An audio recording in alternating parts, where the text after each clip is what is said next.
দুর্গাপুজোয় চণ্ডীপাঠ করা হয়, কিন্তু চণ্ডীপাঠ কেন করা হয়, এর মূল রহস্য কি আপনি জানেন? নবরাত্রিতে পুরো ভারতবর্ষে চণ্ডীপাঠ করা হয়। তাকে দুর্গা সপ্তশতী পাঠও বলা হয়। দুর্গা সপ্তশতীতে মা দুর্গা আলাদা আলাদা রূপে আলাদা আলাদা রাক্ষসদের বধ করেন। এগুলি শুধু কথা ও কাহিনী নয়, এর মধ্যে অনেক গভীর রহস্য আছে। আসলে দুর্গা সপ্তশতী 3 ভাগে বিভক্ত, আর 3টি ভাগে মা দুর্গার 3টি আলাদা আলাদা রূপ আছে। কিন্তু 3টি রূপই কেন আছে?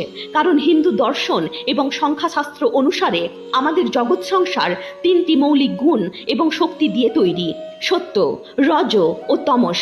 আর যখন এই 3টি গুণের মধ্যে অসামঞ্জস্য তৈরি হয়, তখন দুঃখের জন্ম হয়। প্রথম ভাগে দেখবেন মা দুর্গা মহাকালীর রূপ ধারণ করে, যে তমসের অধিষ্ঠাত্রী দেবী, আর সেখানে তিনি মধু ও কৈটবকে বধ করে।